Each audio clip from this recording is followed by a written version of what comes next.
Welkom by nog 'n episode van Wat kook in die kombuis.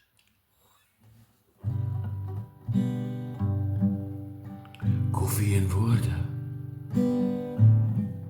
Swart koffie, wit woorde. Koffie en woorde. Swart koffie, wit woorde. Swart is die nag wat verby is. Wit is die oggend wat wag.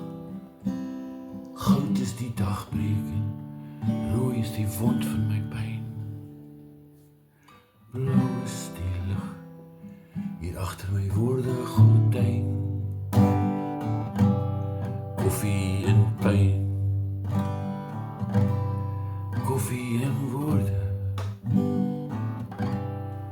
Koffie en wyn.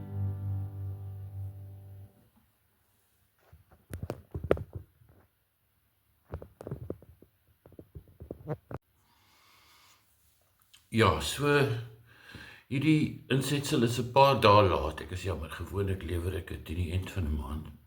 Maar ek was op toer, ek was ver weg en baie besig van Namibië af tot by Jeffreys Bay, you name it.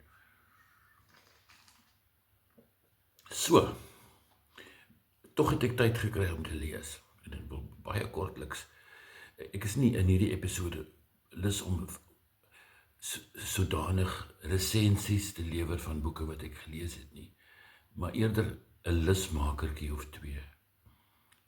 Daar's 'n paar boeke wat my aandag getrek het en waarmee ek tyd spandeer het en wat ek ook graag wil sien dat julle daarmee tyd spandeer, because it's worth it. Miskien 'n uittreksel of twee lees. Ja, by the way, Namibië was lekker. Ek het heerlik daar in die boekwinkels en die biblioteek rondgesniffel. Ek sal dit aanbeveel. Ons praat nou weer.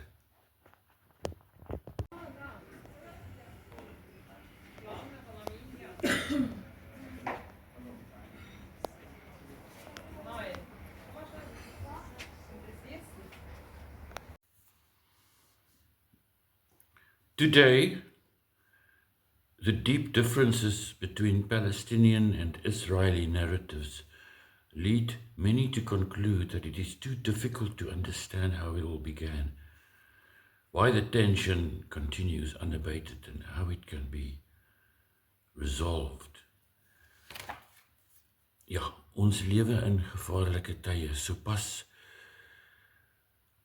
enkele dae gelede moes ons hoor hoe Indië en Pakistan begin oorlog maak met mekaar. Dis die 4de baie gevaarlike klein oorlogie wat in die wêreld uitbreek. Ek wil die ander 3 nie eens noem nie.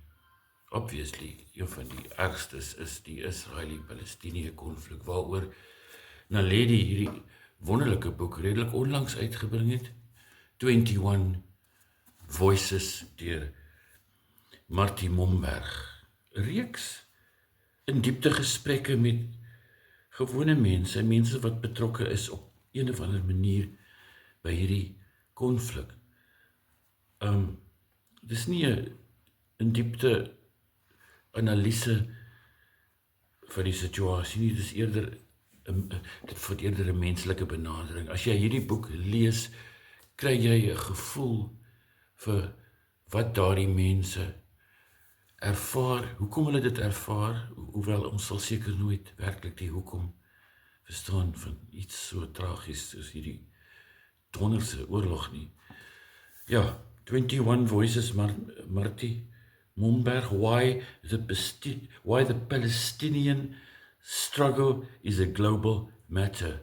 Hoekom dit belangrik is. Shortlisted vir pryse, Andrew Murray, Desmond Tutu, 2023. Hierdie is 'n hersiene weergawe met foto's in. 'n Pragtige boek wat hoort op jou boekrak, nie net op jou boekrak nie, langs jou bed. Dis iets om van kennis te neem in hierdie tye. Nie altyd lekker nie, maar is iets waarvan ons moet bewus wees. Dankie. Dankie Naledi, dankie Martie Momberg. En dan iets in 'n effens ligter lyn, ek bedoel nie heeltemal so lig nie, maar lig genoeg, vanaf Penguin Fiksie, 'n nuwe boek, en 'n nuwe volksheldin, wel, dis al ek dink is al die derde een in die reeks, maar mense begin nou kennis neem van mevrou Smit. Kyk, sy is nie almal se cup of tea nie, hoor. Elizabeth Wasserman het hierdie karakter geskep. Lovely, dis pragtig. Die vrou het 'n eis.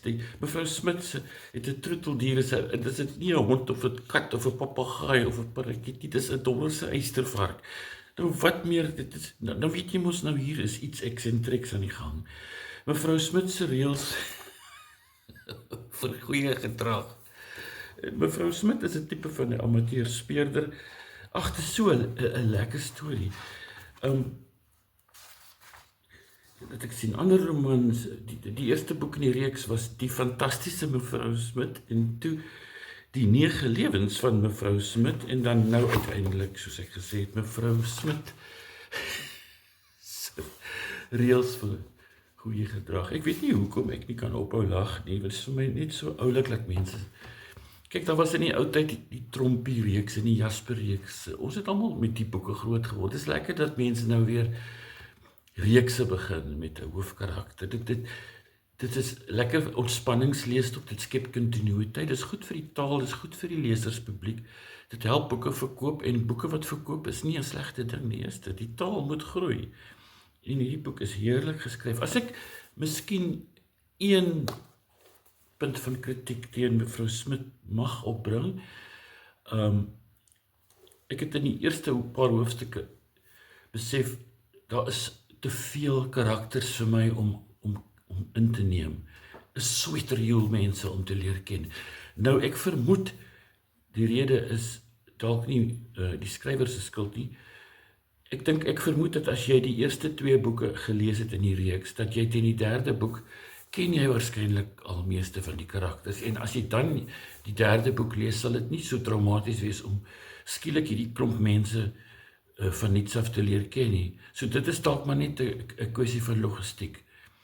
As jy dan mevrou Smit wil leer ken, begin dan maar liewer, moenie soos ek maak nie, wat die boek van Penguin gekry het en toe begin lees het nie. Gaan terug na jou boekwinkel, koop die eerste 2 en lees dan liewer van die begin af, né? Dat jy 'n kontinuïteit kan kry, dat jy en mevrou Smit en haar eystervark mekaar behoorlik kan leer ken. Laastens wil ek graag vinnig ietsie sê van 'n ouer boek wat ek lank terug gelees het, wat ek nou weer ontdek het. Maar dankie mevrou Smit.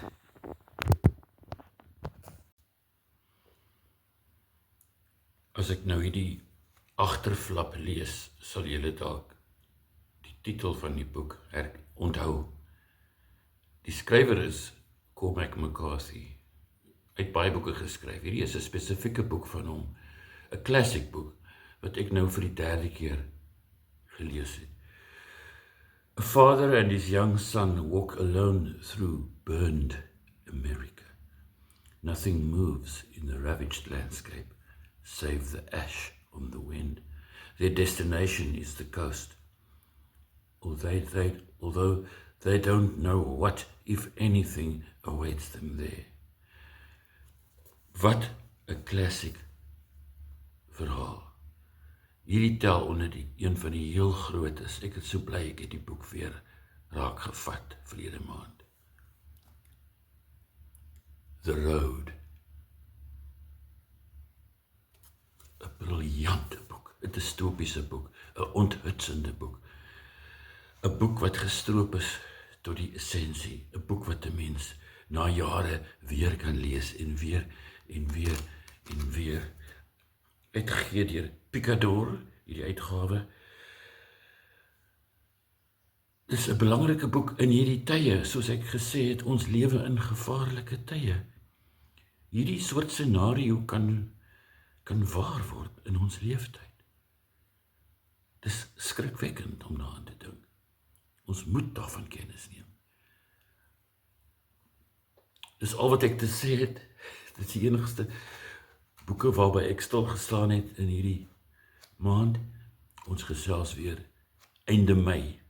Dankie Litnet, dankie almal. Dankie manne, dankie vroue, dankie lesers. Dankie mense.